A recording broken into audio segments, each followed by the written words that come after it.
Ես ուզում եմ խոսել մի քանի թեմաներին, որ այստեղ հնչեցվել է մեր գործընկերների կողմից, բայց մի փոքր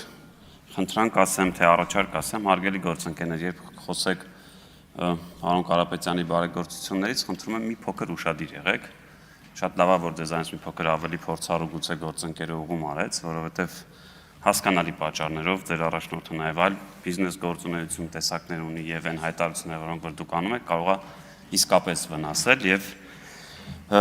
ինչու ոչ նաև որոշակի սեփականության կորուստ ունենալ կամ սանկցիաների տակ լինել։ Այս հարցին մենք մի 5 տարի բախվել ենք, օրինակ մի հատ էլի անուններ չտամ, հիմնադրամ կար, որտեղ փոխանցում էր գումարներ, մեր ընդդիմադիրներն ասում են, ինչի այդ գումարները փոխանցվում կառավարությանը, հենց նաև այդ պատճառներով։ Ես հարց ուղեցի պարոն Վարդևանյանին աշխատավարձերի հետ կապված, ու իր պատասխանից ինձ էլ ավելի հարցեր առաջացրեց։ Օրինակ ասվեց, որ բոլորս կստանանք աշխատավարձ, բացի պարոն Կարապետյանից, Նարեկ Կարապետյանից։ Հիմա հարց է առաջանում, բա այդ դեպքում իշխանության գալու դեպքում այդ ինչ քաղաքական, տնտեսական առավելություններ պետք է ունենար Սամվել Կարապետյանը, որ այդ դեպքում պատրաստ էիք 1 դրամով աշխատել, իսկ հիմա որ օրինակ իշխանություն չեք ստանձնել, ասում եք, չէ, աշխատավարձ կստանանք։ Ես ուզում եմ սա հասկանամ, էլի, այսինքն ո՞րն է այդ խնդիրը, կամ ասում եք աշխատավարձը կստանանք, այն հավելավճարները չենք ստանա, ու մի հետաքրքիր բան եք ասում եք, իսկ թե դա ոնց կբաշխենք, դա ոնց ձևակերպեցիք, չափազանց հրապարակային կլինի, այսինքն իմ մոտ տպարությունն է, որ ամեն ամսվա 1-ին կամ 2-ին տենց կոմբայն ստուդիո է լինելու, էդ էլ եմ խորհուրդ տալիս, մի արեք, որովհետև ես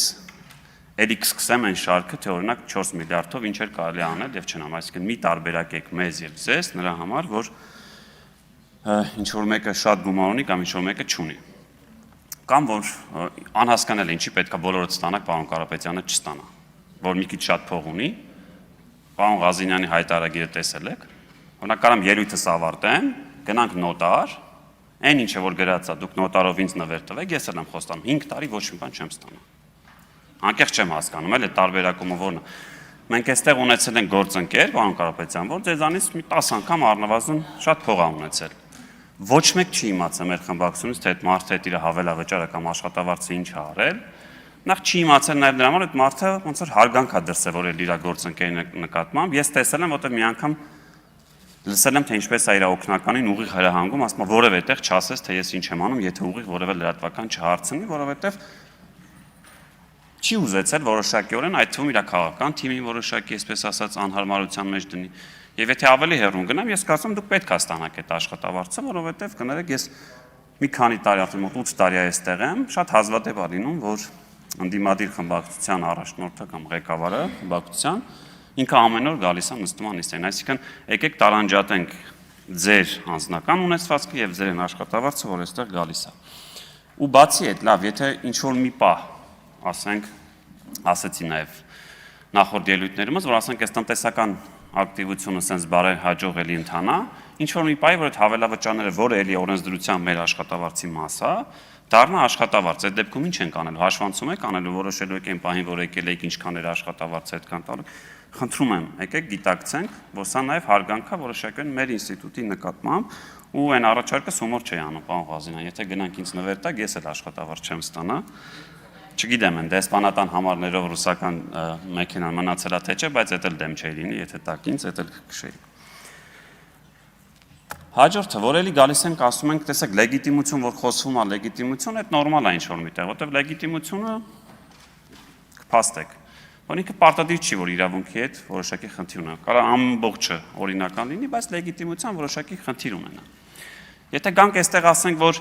խորհրդարանը լեգիտիմ չի, էլի կհասկանամ, քաղաքական գնահատականը կամ դա սոցիալ-հոգեբանական ընկալումն է, բայց որ գալիս եք ասում եք մանդատագողություն, էլի մոտս մի տեսակ բան է առաջանում։ Միջև են պահած ձեր առաջադրումը, պարոն Վարդևանյան, էլի կարայի հասկանալ։ Բայց հիմա որ դուք առաջադրվել եք, մի տեսակ պարոն Թունյանը կարծեմ այն հայտնի ֆիլմից մեջ դրվագ դրեց, էլի այդ ֆիլմի տպավորությունն է մոտս, այսինքն ով է գողացել այդ մանդատն, Ժորժ ջան։ Այդ տրամաբանությամբ, հա, ստացվում է, որ Վահագն Հովակիմյանը բռնել է,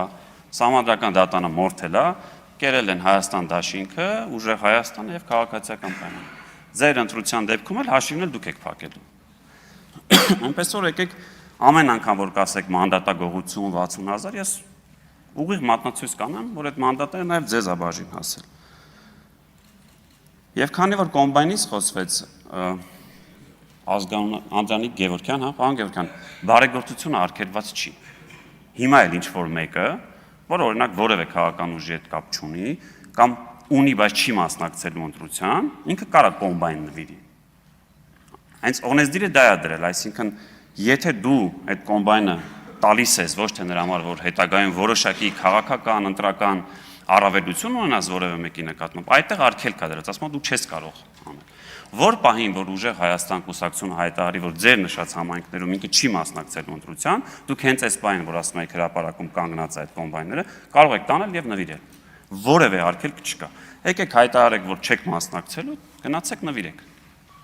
Դա նաև արված է նրա համար, որ կարող է այդ համայնքներում ինչ որ մեկը ինձանից, ձեզանից, մեր կուսակցությունից շատ ավելի լավ ծրագիր ունի, բայց չունի այդ փողը, որ օրինակ կոմբայն նվիրի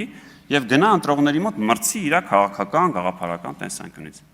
Նորից եմ ասում, որ պահին, որ հայտարարեք դուք չեք մասնակցում, կարող եք շարունակել անել այդ բարեգործությունը։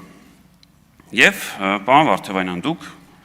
ձեզ ուղված հարցին, որ ասում եք, ես այս կանեմ, այն կանեմ, ճիշտ ասած, ես արժեքանոնակարգ սահմանադրական օրենքում չգտա get 1 բան, որ դուք կարող եք անել, որը նախագահի կողմից հանձնարարված չի ձեզ։ Այսինքն ազգային ժողովի նախագահի տեղակալ եք ընտրվում իմ պատկերացմամբ եւ ինչպես արժեքանոնակարգում ագրված կատարելու պարոն Ռուբինյանի հանձնարարականները։ Եվ մի քանի օր առաջ ինձ լրագրողները հարցրեցին դուք կընտրեք թե չէ, ճիշտ ասած, տեսեք որտեղից ուր ենք հասել։ Այսինքն մի քաղաքական ուժ, որ կարծում է, որ մենք եկել ենք իրագործենք այն ապոկալիպտիկ ծրագիրը, եկել եք կանխելու հերիք չի, մի հատ էլ առաջադրում եք տեխնացու, որպեսզի կատարեք այդ իշխանության հանձնարարականները։ Ես ամեն դեպքում հաջողություն եմ ձեզ մաղթում եւ կարծում եմ ընտրվելու դեպքում դուք չեք անի այնպիսի գործողություններ, որոնք կնշանակի, որ դուք չեք կատարել պարոն Ռուբինյանի հանձնարարականները եւ մենք ստիպված չենք լինի այդ հիմքով ձեզ հեռացնել այդ պաշտոնից։